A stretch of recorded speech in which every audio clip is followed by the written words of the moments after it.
la loi d'amnistie. Parce que la loi d'amnistie ne joue pas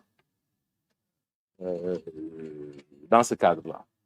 Mais il y a mieux aussi. Si on considère, même si on devait considérer que la loi d'amnistie pourrait être un obstacle à la révision du procès tel qu'elle est prévue par les dispositions supérieures d'une loi organique, même si par extraordinaire, on devait considérer cela, mais il reste que la loi d'amnistie elle-même prévoit à son alinéa 3 que cette loi d'amnistie, cette amnistie ne préjudicie pas aux droits des tiers. Cela veut dire quoi? Cela veut dire que ceux qui ont bénéficié de condamnations civiles prononcées par des décisions pénales sur des faits amnistiés, ces parties civiles-là, leurs droits sont préservés. Donc aujourd'hui, Mame Mbaye Niang dispose d'une condamnation sur les intérêts civils à un montant de 200 millions qu'il peut, du jour au lendemain, exécuter. Il a contraint d'ailleurs M. Ousmane Sonko, dès après sa condamnation, à aller faire muter le seul bien qu'il détient, la seule maison qu'il détient à la cité Gorgui, il l'a muté au nom de ses épouses et de ses enfants pour la faire échapper à une éventuelle saisie, parce que Mame Mbaye Niang a crié Urbi et Orbi qu'il allait exécuter, et que le produit, il allait le donner même à des daras, je pense, c'est ce qu'il avait dit. Alors, donc pour éviter tout cela, il a contraint M. Ousmane Sonko, le président Ousmane Sonko, à muter ce bien-là au nom de ses enfants et de ses épouses. Alors, donc, cette amnistie laisse entier le droit des victimes de l'infraction. Ici, la victime, entre guillemets, de l'infraction de diffamation, c'est Mame Mbaye Niang. Donc, ne serait-ce que de ce point de vue-là, et ça, c'est une question qui est réglée par la jurisprudence française déjà, avant même l'intervention de la loi d'amnistie, c'était déjà réglé. Mais aujourd'hui, nous avons un fondement légal, c'est l'article 3 de la loi d'amnistie qui dit que cette amnistie ne préjudicie pas aux droits des tiers. Ne serait-ce que pour ça, M. Ousmane Sonko a tout intérêt à ce que son procès soit révisé pour ne pas avoir à payer les 200 millions. Je pense qu'on n'a pas besoin de juristes pour comprendre cela. Donc, c'est ce qui a fait, ce qui fait que donc, aujourd'hui, dans le fond, je vous avais dit tout à l'heure que du point de vue de la régularité formelle, le recours est parfaitement recevable, mais au fond également, il n'y a absolument aucun obstacle qui pourrait aujourd'hui empêcher la Cour suprême de réviser le procès. Donc, maintenant, après, ce qui va se passer, si la Cour déclare le recours recevable, ce sur quoi nous n'avons absolument aucun doute, puisque la commission telle qu'elle est composée a rendu un avis favorable, je vois mal la Cour suprême aller à contresens, et je verrai mal sur quoi elle pourrait d'ailleurs se fonder pour dire non. Alors, si c'est le cas, l'affaire va être renvoyée devant une autre cour d'appel, ça peut être la cour d'appel de Thiès, celle de Saint-Louis, celle de Kaolack, Ziguinchor, Tamba, pour être statué à nouveau sur l'affaire Mame Mbaye Niang contre Ousmane Sonko.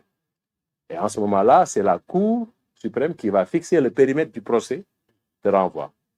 Ça veut dire que le texte prévoit que la Cour suprême va indiquer les questions sur lesquelles le procès va tourner. Les questions qui devront être posées, et ces questions-là, vraisemblablement, elles vont tourner autour du rapport. Voilà. Est-ce que le rapport existe?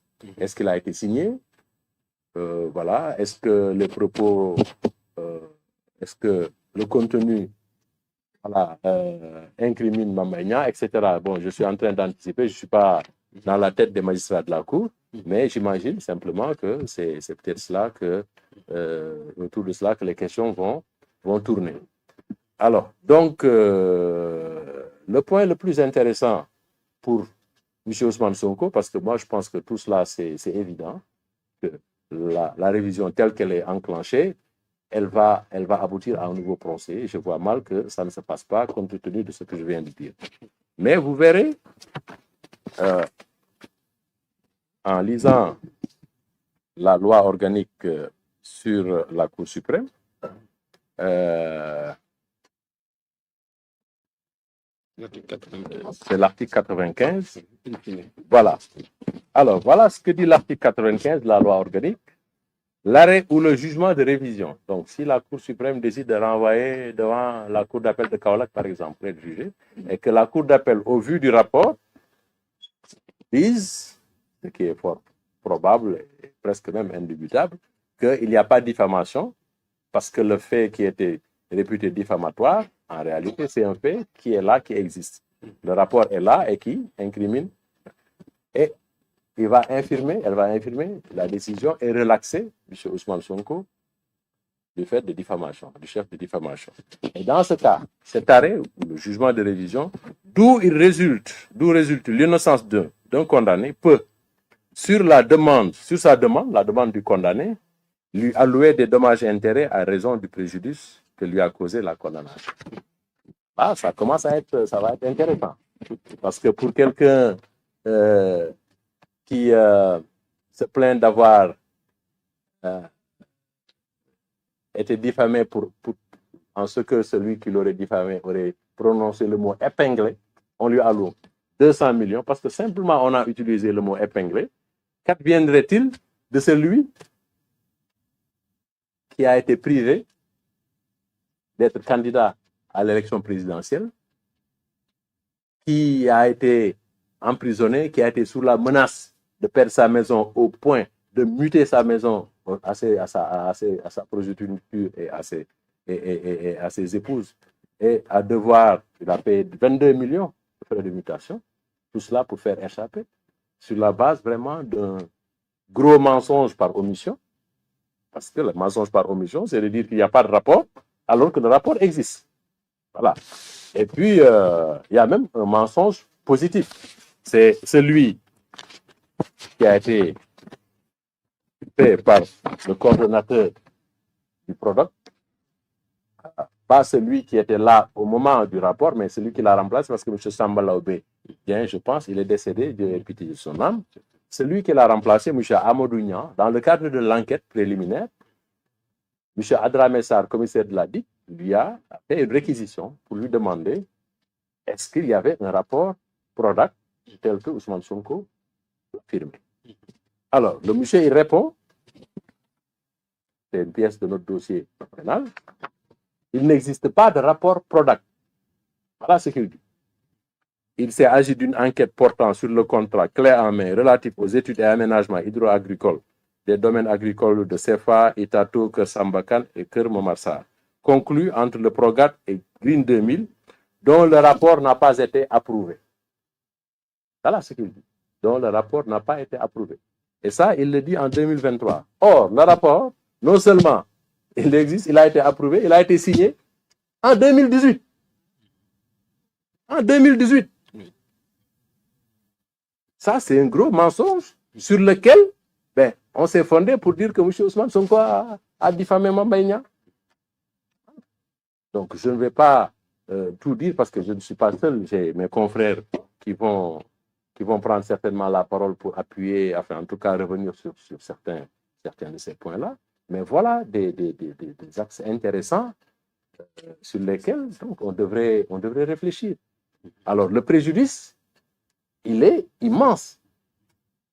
Imaginez-vous si Ousmane Sonko n'avait pas été condamné et qu'il avait été candidat à l'élection présidentielle de 2024. Qu'est-ce qui se serait passé? Je vous laisse le deviner. Ce n'est pas à moi de le dire. Alors, mais il n'est pas le seul. Il n'est pas la seule victime de cette cabale.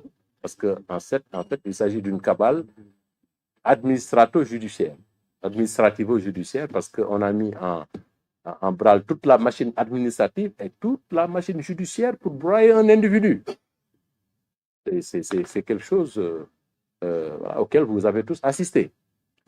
Alors, mais au-delà de sa personne, tous les Sénégalais, dont moi-même, parce que moi, si Ousmane Sonko était candidat, moi, j'aurais voté pour lui. On m'a privé du droit de vote. J'ai voté pour le président Diomaye. On m'a privé du droit de voter pour Ousmane Sonko. Et nous sommes des millions de Sénégalais qui ont été privés de ce droit.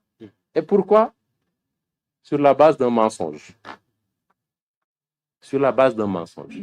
Et il est aujourd'hui important que ce mensonge-là soit révélé et qu'on revienne dessus. Mais il y a des gens qui ont perdu leur vie. Combien sont-ils? Ils sont morts à cause de cela. Combien sont-ils à avoir croupi en prison pendant de longs mois? Combien sont-ils à avoir perdu leur business, leur affaire?